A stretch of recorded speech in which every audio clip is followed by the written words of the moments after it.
Hello, wrestling fans, and welcome to Wrestler Weekly Presents. I'm your host, Scottie Richardson, back for another episode here in Raleigh, North Carolina. Thank you for all the thoughts and prayers, and we are still cleaning up from Hurricane Florence, but we did make it through, and we were declared safe. I know that a lot of people were not and still having some issues, so we definitely send our thoughts and prayers from the Wrestler Weekly family. Mike and Reggie send their well wishes as well. So, but today, what a great show. Last week, we went 1 hour. We did the 1 hour Broadway with George South a week ago. And now we are back and we're going to kind of tag team because my special guest this week is Les Thatcher. I mean, for a kid like myself, and I'm going to mention this when I bring Les on the show, but wow, what a season. I mean, for just a young kid that was growing up, a wrestling fan, and in a small town, Virginia, Mid-Atlantic Championship Wrestling, to have my heroes, Bill Apter, last season, Harry Burkett, and now Les Thatcher, who did the great Mid-Atlantic and NWA magazines in the 70s. We're going to talk about that. But speaking of the 70s, you know, I'm big in the 70s. I mean, Bill Pavlik and I talk about, and my brother Reggie and Mike, we always talk about just how great we had it in the 70s. You know, if we could go back in that era and that time, just everything that was happening with sports, with pop culture, with wrestling as we know it. But here is an album. You can go to Raw Records here in Raleigh, North Carolina. Check out my good buddy Alex. He'll hook you up. But this is a fantastic album from 1976. David Bowie, Changes, Ziggy Stardust, Diamond Dogs, Rebel Rebel, Young Americans, and Fame. This was the album David Bowie, Changes, from 1976. So check that one out. That's my album tip of the week. But without further ado, let's bring on my special guest. This guy has done it all in professional wrestling. Les Thatcher. Can you believe it, kids? We are going to have the man on Wrestler Weekly Presents. Hello. Les. Yes. You are on Wrestler Weekly Presents. Man, we are so excited to have you on our show. Well, I'm glad somebody's excited. At my age, too much excitement, Scott, will cause problems. Les, you have done it all in the sport of professional wrestling, and you've seen it all, and we're going to kind of walk back down memory lane. I had George South on last week, and he texted me afterwards. He said, Scottie, next time I'll let you get a word in. So I can't. Nobody can outtalk George. I mean, it's just impossible. Yeah, when you talk about Mid-Atlantic Championship Wrestling, where I grew up, and you spent some time, of course, I mean, I couldn't think of a better tag team to have George on and then tag in Les Thatcher. So let's talk to us. Take us back. I'm going to show the fans Volume 1, Number 1. This was cutting edge material. When you talk about wrestling merchandise, those kinds of things. But as a kid like myself, that my grandfather, my mom, my dad, the whole family packed up in a station wagon, and we went down to a high school football field. It was the very first time I saw live wrestling. And when you look up and we were in metal chairs, sitting front row, and I look up and it's Ken Patera and Big John Studd tagging. I mean, that was my first experience. But what year was that, Scott? I had to have been 78. Oh, they were Mid-Atlantic Tag Champs right there in the late 70s. But all right. So when you talk about the NWA Wrestling Magazine, tell the fans. I'm going to show the magazines, but tell the fans how this thing came about. Well, it's funny. Some of the couple of pretty much 58 years this past July the 4th have happened just sort of by accident. And the whole magazine started with Jim Crockett Sr. I had been in the office. This is when their office was at on Moorhead Street, a old colonial two-story house that, right. as far as I know, that was the first office that I was ever in for the Crockett's. First time was in 1963, but this would have been, 71. I guess I had just come, Danny Miller and I had just come into the territory from the Tampa office, right. and they were pushing us as a number 2 babyface team behind Beckner and Weaver. Right. But anyway, I was in the office and I saw these photo albums. You remember well, yeah. Maybe you don't. You're maybe not old enough to, but it was like each page had like 2 pictures and then like a little bio sketch underneath, telling who the person was and right. maybe his favorite hold in the town he was from and that sort of thing.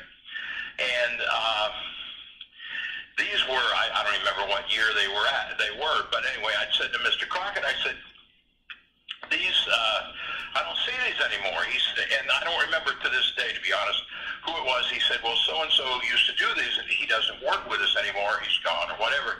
And I said, oh, and I said, that's a shame. He said, well, why don't you do one? I said, excuse me? He said, well, you want to try to do one? And I said, really? He said, well, sure, if and I thought, he said, I'll compensate you for it. And I thought, oh, well, why not give it a shot, Yeah. And so that's how the whole magazine thing began. It started with a couple souvenir photo albums, and then we went into a 4-page program, or actually, well, I should say an 8-page program, and which was, wasn't as extensive as the magazines you're talking about, the Mid-Atlantic Wrestling Magazine or the NWA. But then it just continued to grow, and then finally, God rest his soul, after Mr. Crockett, Jim Sr. passed away, right. and Junior took over, and the family got more involved. I don't remember why or how, but well, let's do a better magazine. Let's try a different magazine. And so that's how the Mid-Atlantic Championship Wrestling Magazine was actually initiated. Now, a lot of the things that we did in that magazine were first for any wrestling magazine of its time. And first of all, the theme-inspired artist renderings for the covers. Right. Are like with the NWA, the same with Terry. Those were done, I can't remember his last name, Cal Byers and Associates did the layouts, the artwork, and Paul, who was Cal's artist, I'd go in with my little stick figures and ideas, and he and I'd sit down and lay out some stuff, and he would come up with the covers. Those had never been done before, and as a matter of fact, except for the 4 issues of WWF magazine, they haven't been done since. Right. And we were the first to use the glossy stock for the magazines, which, back in the day, your outside covers were glossy and everything else was the cheaper stock. We were the first to do a centerfold. Right. Usually a theme of some sort, and full color. So those were things that we did that had never been done, and of course, relatively over the years have become standardized or commonplace. Right. But those were a lot of fun.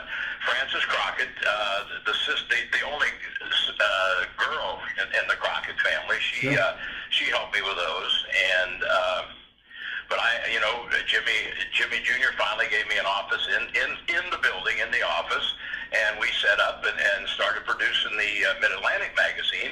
And then he had been, this would have been 75.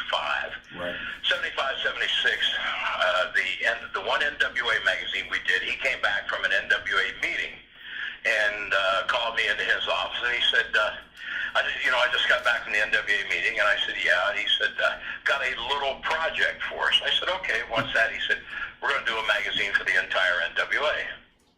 Okay, that's a little project. intelligent if I ever heard one. That's no doubt. Yeah, so anyway, that was,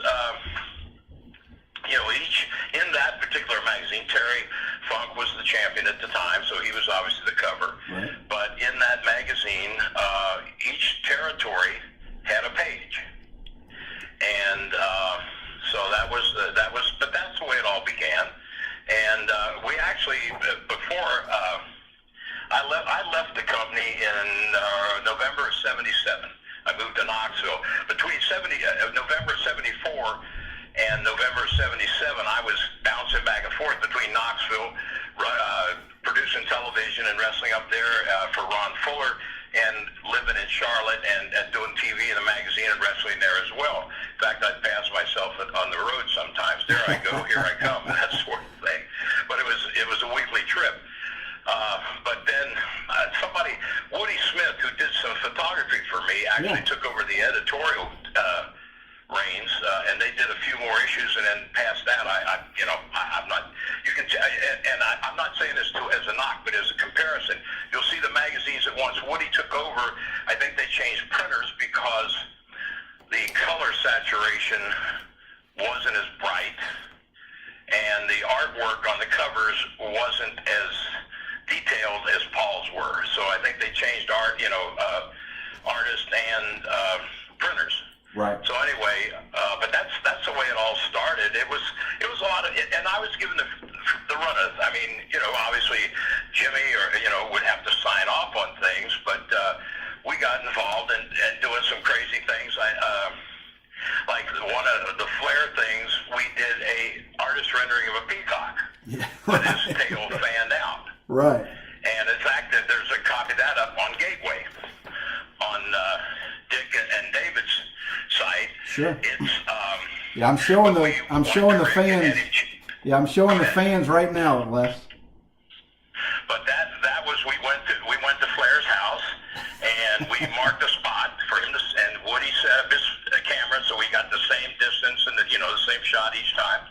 And Rick just started changing robes, and that was I'll tell you, this is kind of a funny story. Woody had an older frame house in a real nice neighborhood in Charlotte, and we were going to do Superstar, Bill Eadie, as our centerfold. Right. So we were trying to think how, what Woody said, I've got a good idea, we'll shoot at my house. So anyway, Bill and I show up at Woody's house, and he's got his backdrop set up in what would have been his dining room, I guess.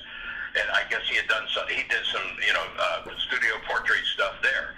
Anyway, so we decided to make it more, mystical, or, make him look a little, more like a character from a comic book or something. We needed smoke. And if you've seen that magazine, you've seen the centerfold with the smoke. Well, obviously we didn't have a smoke machine. It was a low-budget operation, so Woody had coffee cans. And he had one rigged up on the backdrop behind Bill, and then we had a couple sitting on either side. And Woody would run around and light the smoke bombs, and then run back to the camera and start shooting. And then once he was done shooting, we'd all run to the windows and start opening the windows and saying that to get the smoke out of the house. That's great. So that was, but they were a lot of fun. And actually they went well. Oh, yeah. We, just before, it wasn't quite a year before I moved to Knoxville, but we actually were talking about putting him on newsstand. Frances and I had discussed that she was going to contact a magazine distribution company in the area and talked about putting them out. And then we actually did put subscription cards in. Right. If you've got some of those, they've got the card in them. So, but it was great. And then George Napolitano, who, if you buy any of the old wrestling magazines from the 70s and the 80s, you see George's pictures all over the place. He traveled around. George and I became friends, and he'd sit down with Vince, not Vince McMahon Sr., but Vince Jr., who was promoting in New England at the time. And so that was how the WWF magazine magazine came about. George had, he and Vince contacted me, so George would shoot the stuff up there, and they left all the design and everything to us, and they would just ship me photographs and rough outs of stories and stuff, and then I'd lay it out in my apartment on the floor, and put stuff together, and then Cal Byers and his artist Paul worked with us on those magazines, and we did 4 editions of those for Vince. Yeah, I had George on last season, and we obviously talked about these magazines, and it's funny because I had George on last season. I also had David Chappell on, and both were mesmerized by really your creation, your work, and just had high regard things to say about you, Les. And so it's just an honor that we have you on our show to kind of hear it from you. The guy. Now, I do have to ask, Les, your photo, I'm going to show the fans here, but you gave a nice editorial comment, The Wrestler's Eye View by Les Thatcher. Right. And that let me interrupt you. Yeah, go ahead. I'm going to pull George South on you here. I'm Do going it. to talk over you. Do it. Wrestler's Eye View came about in 1967. Awesome. When we worked a hot angle, Becker, Weaver, myself, J.C. Dykes, and the Infernos, in September of '67, and we brought it back and blew it off in the Charlotte Coliseum Christmas night of '67, a 6-man, Becker, Weaver, myself against Dykes and the Infernos. And actually, I'm proud to say we set an attendance record for that time at the old Charlotte Coliseum for a Christmas show. But awesome. How the Wrestler's Eye View came about, Dykes was doing a column in the Charlotte program that was sold at Park Center on Monday nights. And it was titled Likes and Dislikes by J.C. Dykes. And so Gene Gordon had approached Mr. Crockett and said, well, how about having Les, since, you guys are building up for this thing, have Les do something, like a point and counterpoint sort of thing. Sure. And so then Gene approached me and said, Mr. Crockett gave the go-ahead, so now we have to come up with a title. So I don't know. I guess from thinking of how, they talk about bird's eye view, right? Yeah. And I decided, well, let's call it Wrestler's Eye View. And I've done columns off and on for that up into current, but that was how the name for the column came about. That is awesome. Now, was that a suede sport coat you're wearing, or was that a brown jacket? I mean, a brown dress shirt. I mean, that thing is fantastic. You know what? I don't have one of those magazines in front of me, but I'm going to guess that was back in the 70s, my friend. Oh, it's perfect. It's perfect, Those were Nick shirts, N-I-K. They were Italian-made, and they were limited edition. What I mean by that, like the company would take a bolt of that, a particular material. Some of them were silk, some were rayon, but those suckers sold for $30, $35 a piece. That's back awesome. then. But they were limited. I mean, in other words, if they could get 20, 30 shirts, let's say, out of one bolt of a particular design, material design, then that's all that and those were spread out all over the country. So it wasn't like you were going to go someplace and find 6 guys wearing the same shirt you were wearing, right?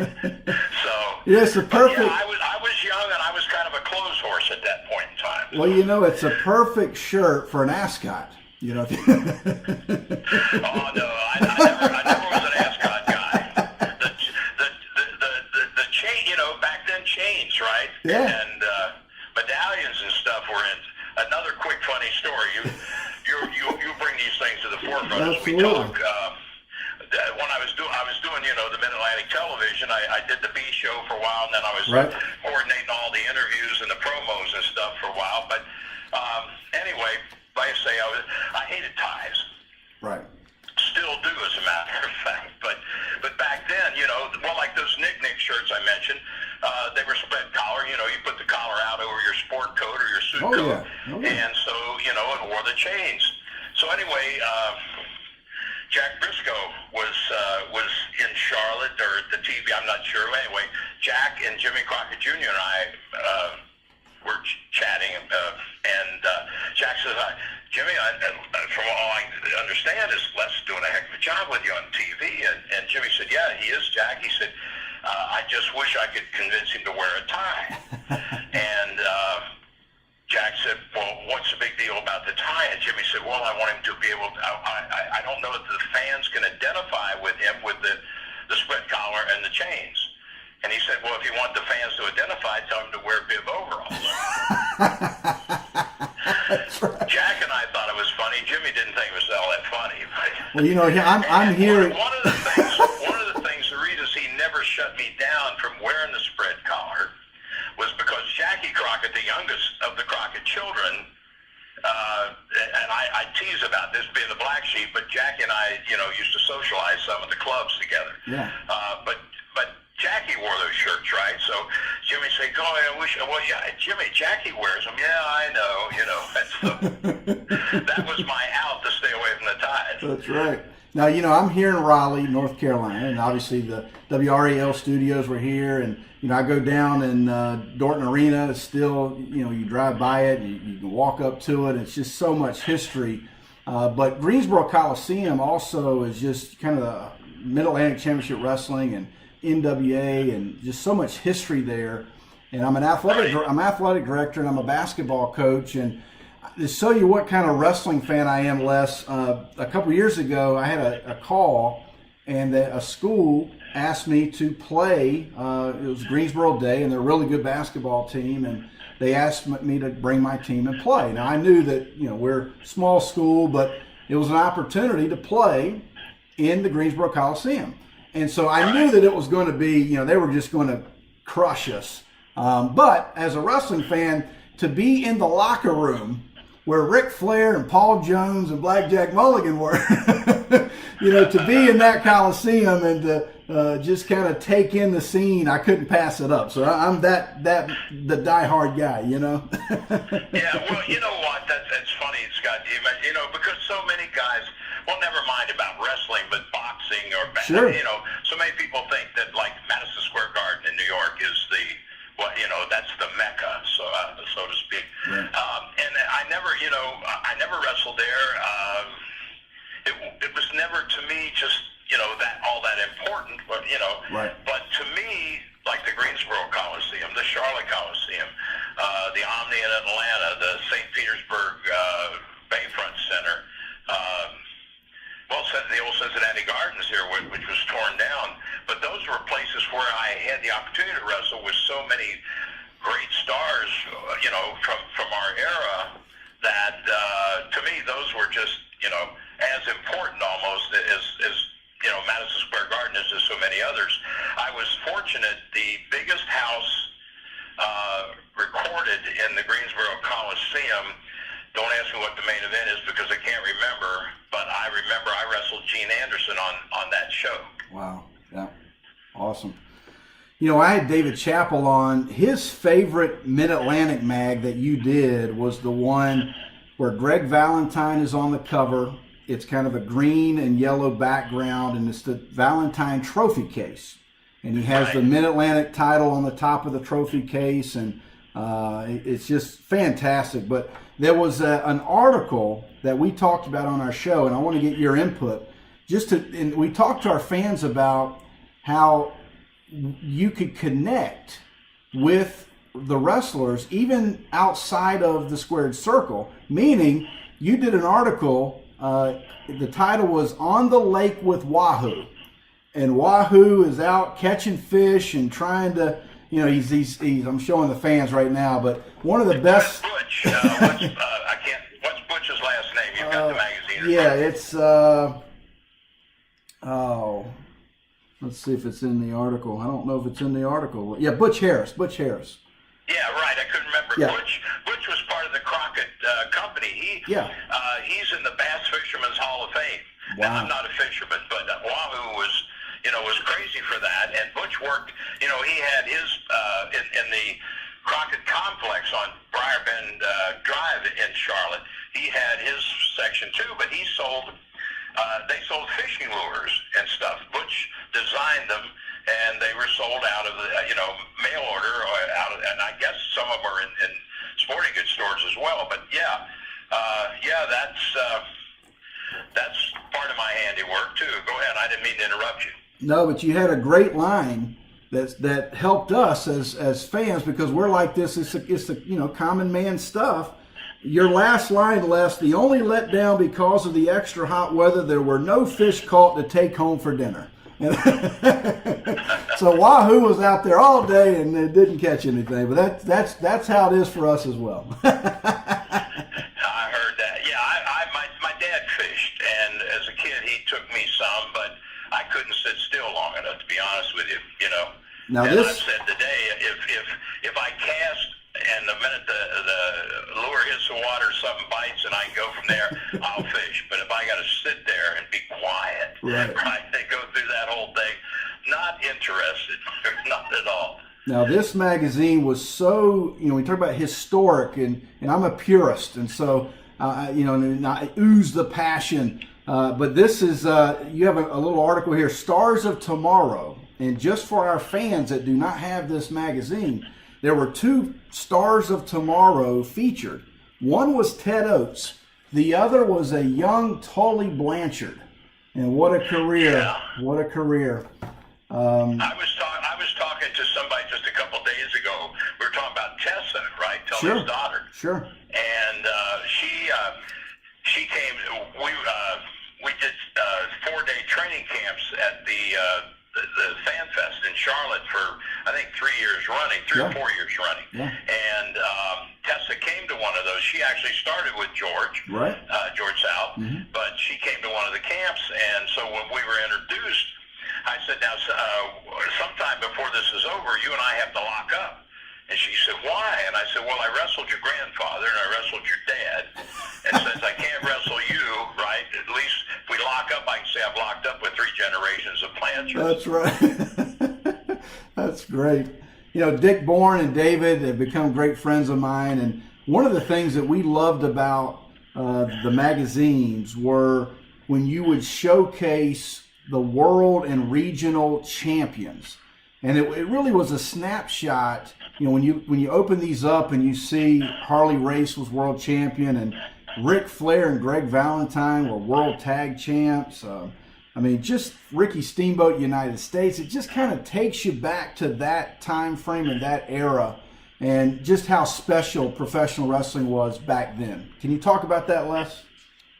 Yeah, it was. Well, one of the things too, especially in your part of the country, there was no NBA team. There was no Panthers. There was, there was college sports. Well, the Crockett's had the AAA Orioles team. The Charlotte Orioles. But other than that, wrestling, was based and at one point, Jimmy Jr. I remember I did some of the baseball programs for the Orioles, and then he bought the Winston-Salem Ice Kings or whatever, I forget the name, but the hockey team in Winston-Salem, because I remember going up there, riding up there with Jimmy one day and gathering pictures and stuff, and I did the souvenir program for the hockey team as well. But virtually in those towns in the southeast at that point in time, with the exception maybe of Atlanta, there were no professional sports.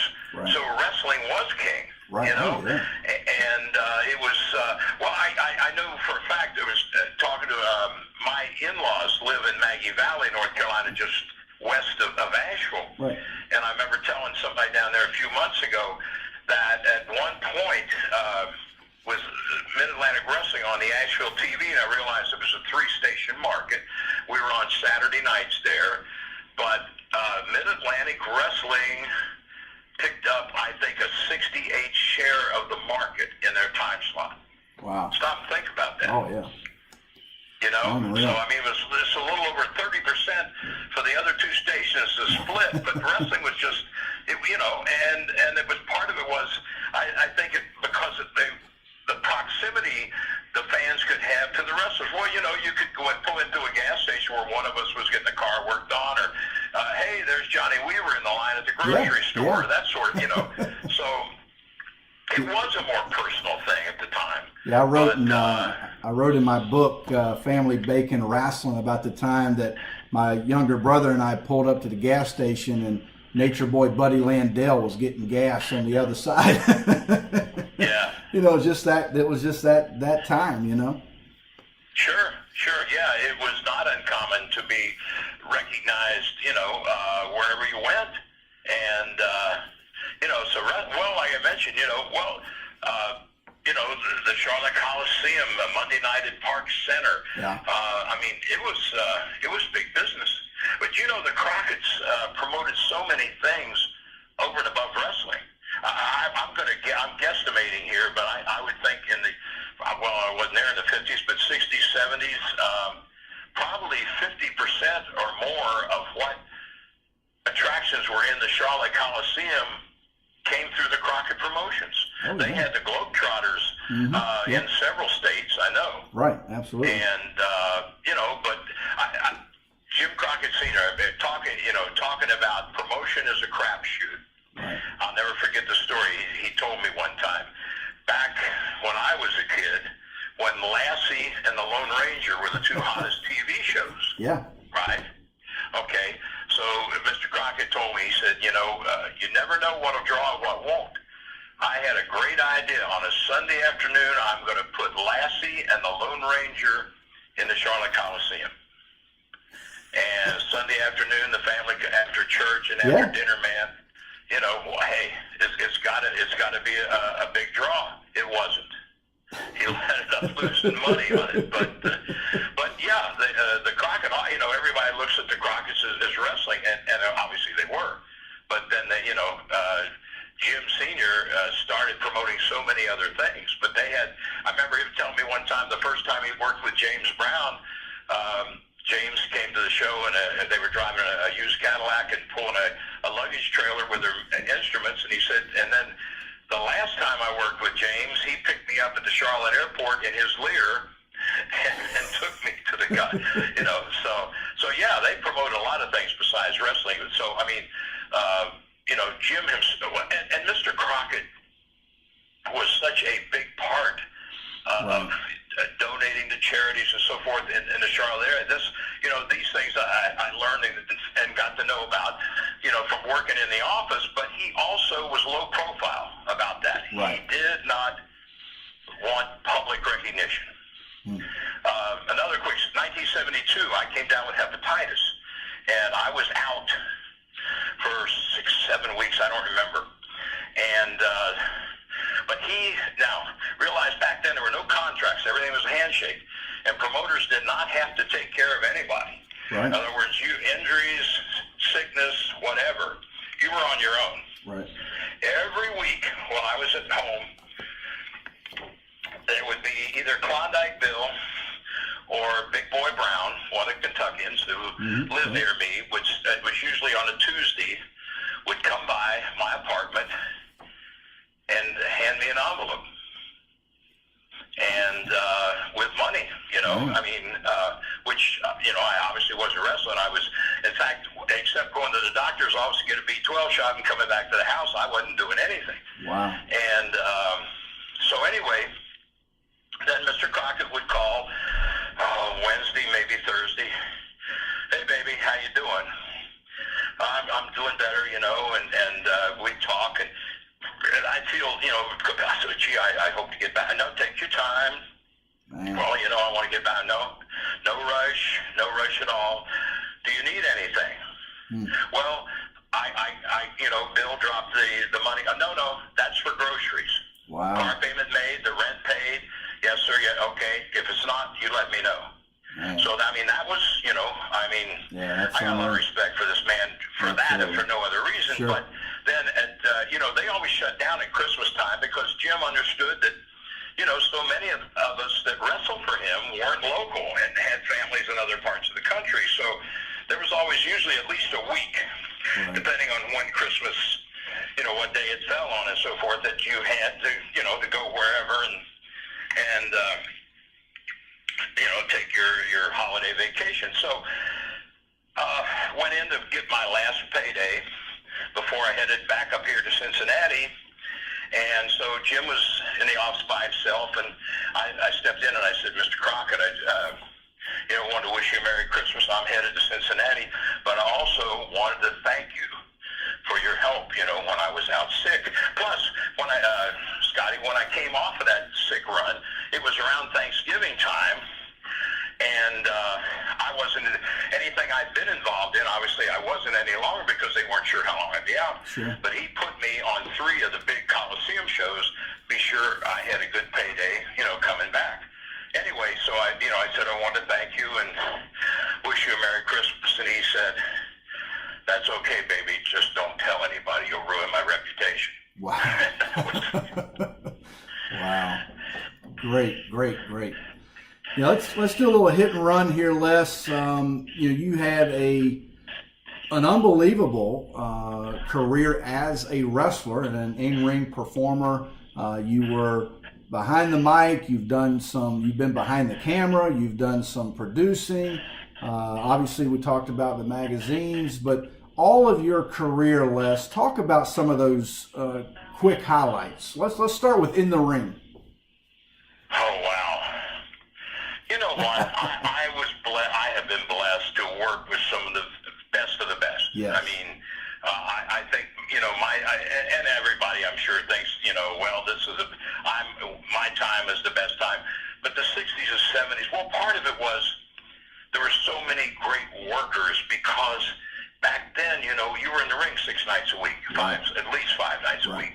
And so this is a business of repetition. To learn the actual art of professional wrestling, it's repetition. It's doing it over and over until it just becomes a part of you. I make the joke with the kids that I train now. I say, you call the house at 3 a.m. and call a spot over the phone, I'll get up and run it. It may not be very good, but it's part of your fabric. And so I've just been blessed to work with, around, learn from some of the greatest of all time.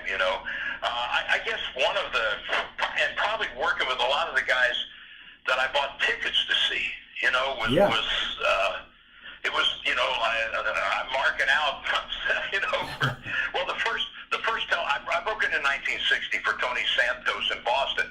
That was 9 years before a guy by the name of Virgil Rhodes broke in that same place. Right. But anyway, Santos had the very first wrestling school ever, period, end of story. And, but he had no TV, everything was promoted with posters and radio and that sort of thing. Right. But anyway, so the first television I ever worked on was for Indianapolis for Jim Barnett. Okay. And I'll never forget walking into that dressing room on that Saturday morning at the Indianapolis TV station, and here was Fritz Von Erich, Dick the Bruiser, Angelo Popo, for those who don't know, that's Randy Savage's father, right. Joe Blanchard, Art Nelson, who am I missing here? The original Sheik. These are all guys that I bought tickets to see, right? And I'm a 21-year-old kid, roughly, a year and a half, 2 years into the business, and wow. Yeah. I mentioned Tully. First place I ever met Tully was he was playing Pee Wee football, and Joe had taken him to a game one Saturday morning, and we came to TV, and there was Tully in his little Pee Wee football uniform. So he was probably, 10 years old at the time. So some of these guys go back to forever with me. That was, but working with those guys and being a part of, of that process was just always amazing. I guess being the NWA Rookie of the Year, being picked as that in 1967, was something I never expected. The Tampa territory. The special thing about Eddie Graham's territory was you had, he expected. There were gimmicks and and the whole thing, heels and baby. It wasn't that much different in those terms than any territory in the country. But down there, they wanted you to be able to wrestle. Right. And at that point, I had been in the business, around 6 years, and had Roger Kirby, Dennis Hall, and I had been working on top of the Louisiana territory for Lee Fields, and we'd come into Mobile. And they had a tag team tournament in Dothan, Alabama. And as much as I knew all about the Tampa territory, but it never crossed my mind that I would send a resume or call there, because I didn't think Les Thatcher was ready for that. And anyway, so there was a tag team tournament in Dothan, Alabama, and Eddie, Sam Steamboat, Lester Welch flew in to work that weekend, that Friday night at the Dothan tag, and then I forget the name of the Florida town they ran on Saturday nights, but anyway. So I'm guessing Rocky McGuire, the Booker, teamed Lester Welch and Les Thatcher up because we both were named Les. I don't know any other reason, because I'd never met Lester at that point in time.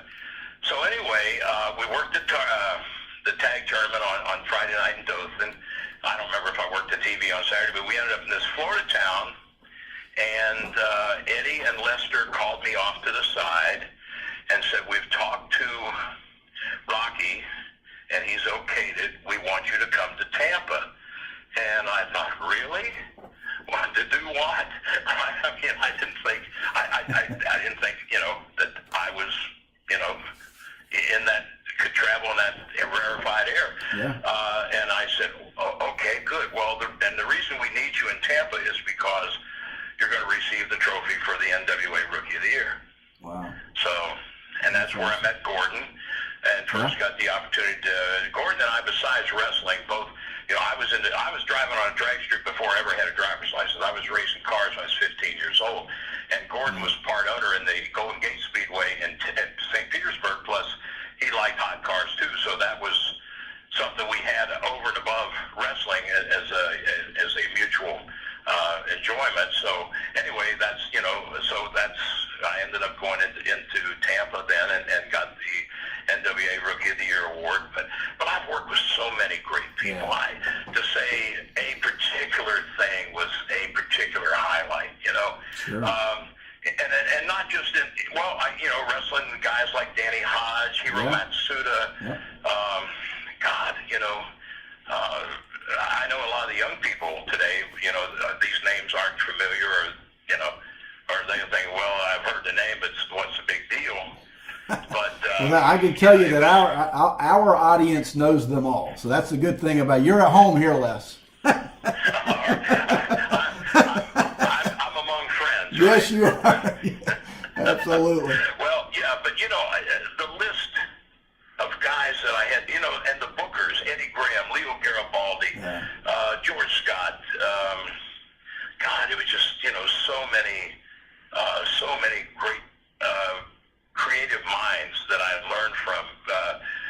In terms of doing programs, weekly programs in magazines, Garibaldi was but he was a mentor in so many ways to me. Leo was, and of course, to sit and talk about finishes and this and that with Eddie Graham or George Scott or any of these guys, it was every night was going to school. I mean, I don't care how long you've been in the business, and that's one of the things that the kids today don't have the opportunity to do, because every time I changed territories, it was like going to a new college. You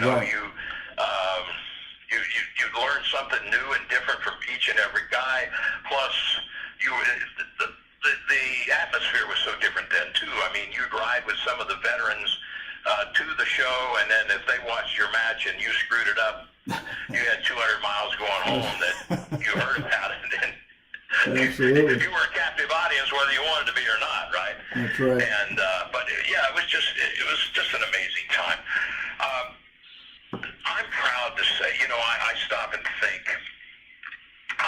We talked about the magazines, and the WWF magazines, the Mid-Atlantic magazines, the NWA magazine, which there was never, that's crazy, because that was, I know as a kid, I had bought back in the early 50s, somebody put out an NWA magazine, and I had a couple copies, which God knows where they've gone to, but that was that one we put out in the mid-70s was it. Yeah.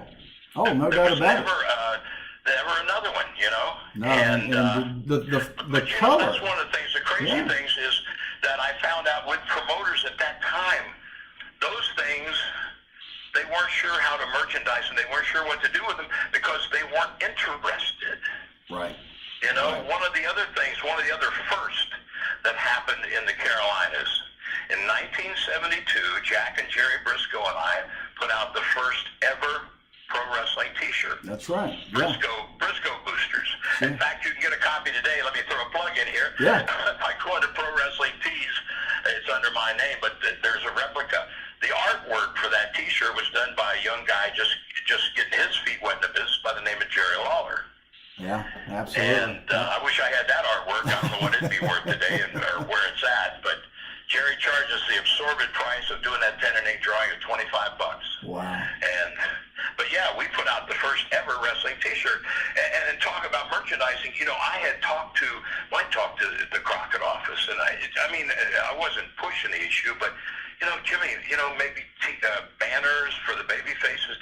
No, you know, nobody seemed to think that was a good idea or interested. Right. And then Jack and Jerry and I were sitting around, you know, eating, drinking a beer, doing something, and I just brought it up, you know, and I said, this is some, you know, I'm throwing this out to a couple different people, and nobody seems interested. And Jack said, well, let's do it. I said, really? He said, yeah, let's do it. So we did. That's and awesome. so that was the first ever pro wrestling T-shirt on the market. Those magazines were a lot of firsts. And then when I mentioned going to Knoxville, and for Ron Fuller and I became friends in 1971 when I was in Tampa, Florida. Yeah. In fact, his youngest son is my godson. But anyway, we stayed in touch after I left the territory. And then when he bought Knoxville in '74 from John Kazana, he contacted me and he said, you know, I absolutely know nothing about television, and I want you to come on board and produce a television, put a TV show together. You've got carte blanche.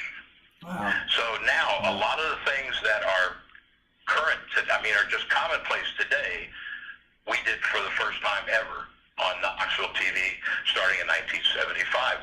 Split screen, instant replay. Right. I came up with a 5-minute sit-down pre-tape segment called Personality Profile, which we talk about your school background, your hobbies. I mean, we talk about wrestling as well, but it was, you know, it was more in-depth. Give you some, you know. Now, a lot of the old guys said, that won't work. Why? Well, your momentum from the first part of the show, you're taking that 5 minutes is your drop, you know, then you got to pick it up again. But where I picked up the idea, well, a couple places actually. One is back then, pro football didn't have 4 ex-ball players doing analysts at halftime, you know. Right. And so what I saw is one of the NFL networks was doing this similar thing, like, say, for example, this wild, crazy linebacker for so-and-so, they did video of him making pottery or something, you know, in other words, the other side of the coin, so to speak, right? Yeah. And then I started thinking, well, you know what?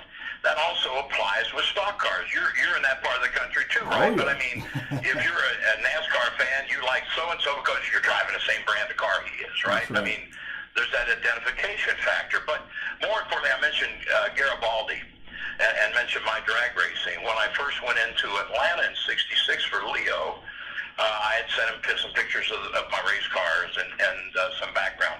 So anyway, the first day I was on TV. He said, Ed Capel's going to talk to you. He said, you're not involved in any angles. For those who don't know what that is, that's a storyline. They call it what they call storylines today. You're not involved in any angles. So we'll talk about wrestling. But he said, that drag racing, is that a work or is that a shoot? I said, no, Leo, it's a shoot. He said, you know anything about drag racing in Georgia, which I did because I had worked within the NHRA, National Hot Rod Association framework, as an area advisor, plus some of the top racers in the country were out of Georgia, plus I knew about a particular drag strip. So anyway, Ed interviews me, and in the course of the interview, we talk about drag racing and my involvement and so forth. So I'm in Augusta the following week after the TV had played there. And after my match, this lady comes up and said, Mr. Thatcher, my grandson is here with me tonight. He would like to get your autograph and talk to you. He said, if you're going to be here a moment, I'll bring him back. I said, sure. So anyway, he came back, and so we're talking, and I signed his program. And I said, do you come with your grandmother to the Bell Auditorium every week? And before he could offer up an answer. She said, "Oh no, he's never been here before.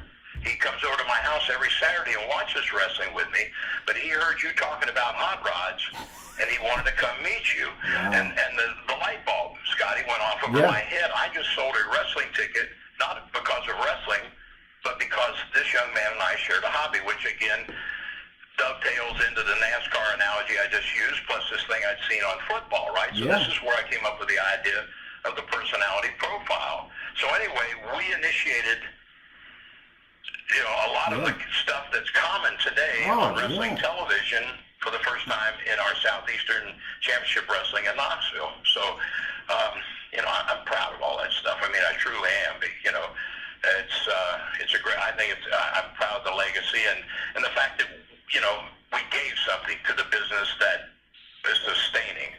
Right.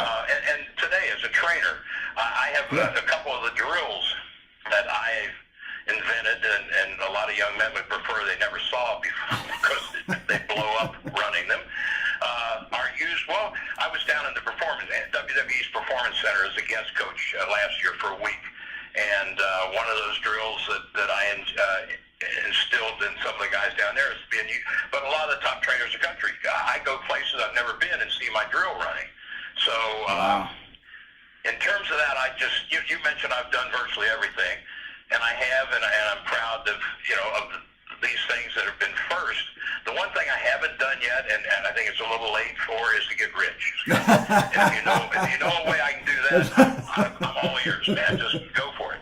Well, they always say if you're going to do it the best of your ability and leave a legacy. And my goodness, Les, I mean, you have certainly done that. And I just, again, want to say how humble I am to have you on our show here, Wrestler Weekly Presents, and to be able to share your stories and part of that legacy that you have left. I mean, it is amazing. And I will tell you, we have tried our best in the 2 years that we have been had this brand and pushing this forward to July 1st of this year, we rebranded, so to speak, and really focused in on the pure classic in-ring performance of professional wrestling.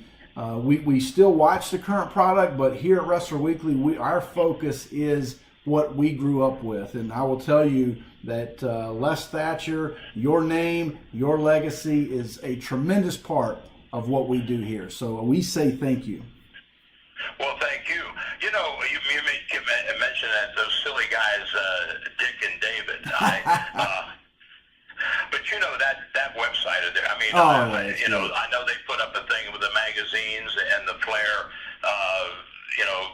Peacock thing, and I just appreciate all that they've done for me, in terms of putting my name out there. But to me, that's in this day and age, and I don't think it's just wrestling, Scott, but I think a lot of the current millennials, if that's what you want to call them or whatever, history past yesterday is not really important sometimes. When I teach, I use a lot of video. Well, as an example, in part of my teaching, the basics of wrestling, Buddy Rogers, Pat O'Connor, Comiskey Park, 1961.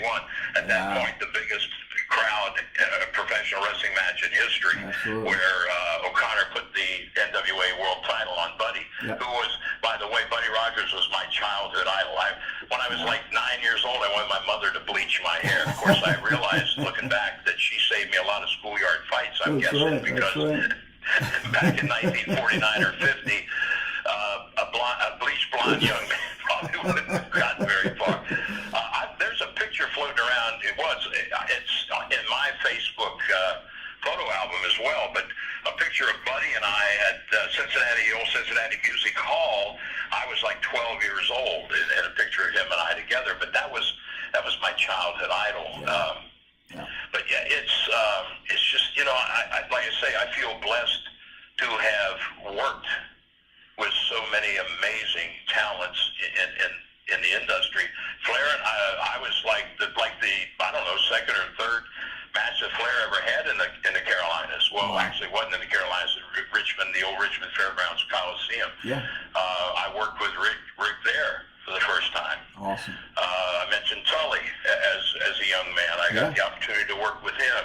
I knew Ricky Morton's dad was refereeing it out of the Nashville office, and I remember little Ricky would come in the dressing room in Nashville with his dad, and he was so bashful he'd hide behind his dad, right? He wouldn't come out and talk to us.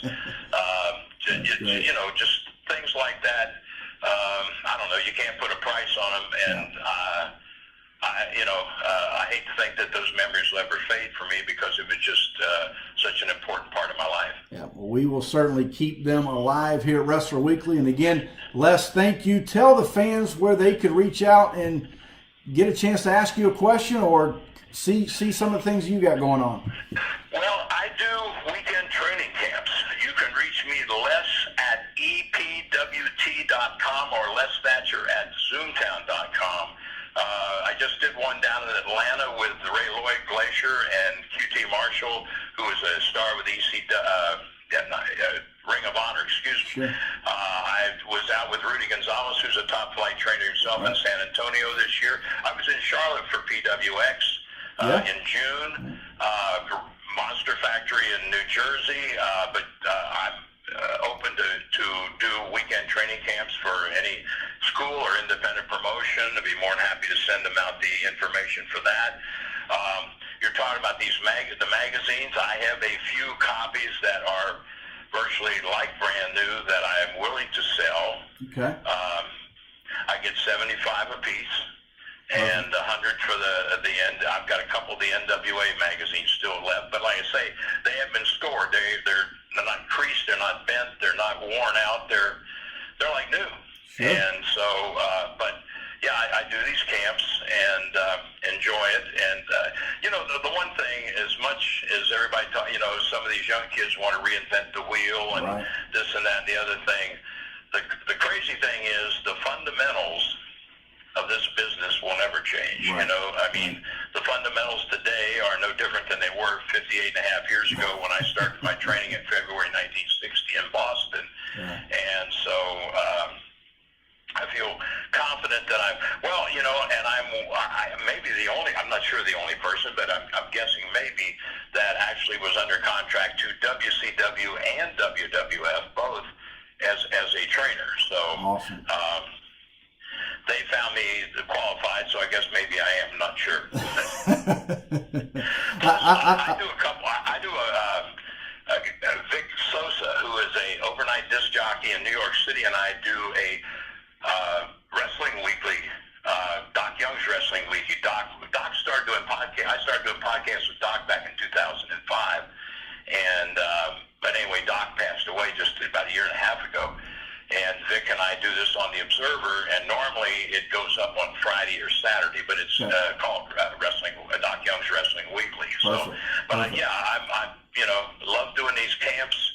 It's my way of giving back, and so feel free to contact me, and I'd be more than happy to send whoever's interested out the information about doing that. Or you can go on epwt.com. It's Elite Pro Wrestling Training. Harley Race, Ricky Steamboat, and I started doing super camps together back in 2003 or 4.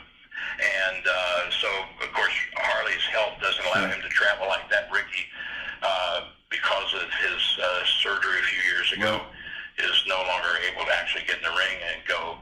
But you can go epwt.com. You'll see testimonials of some of the current people that I have worked with and trained. Carl Anderson started with me. Who else? Eli Drake on Impact. Braxton Sutter, who was on Impact, who is not there any longer. Dean Ambrose. Sure. And Drew Gulak I've worked with. Adam Cole. So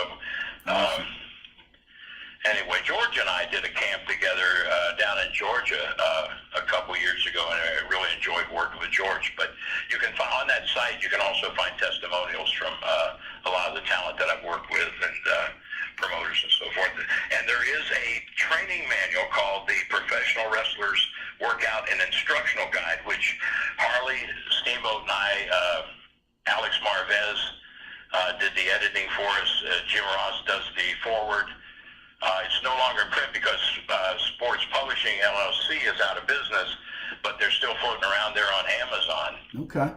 It was a book by the three of us, and it's still, you know, some of them are still out there. But anyway, yeah, I love paying my bills, Scotty, so all the bookings you can send my way would be more than happy to take. We'll definitely put those up and those links as well on the bio of this episode. And fans, if you want to check us out, Wrestler Weekly, we are on Twitter, Facebook, Instagram, also the show here, Wrestler Weekly Presents on YouTube, Wrestler Weekly Live every Tuesday night with Mike Leotis on Twitter. You can pick up the copy of the book on Amazon, Family Bacon Wrestling, and of course our t-shirts at prowrestlingtees.com/Wrestler Weekly. So on behalf of my great friend Les Thatcher, until next time, fans, so long for now.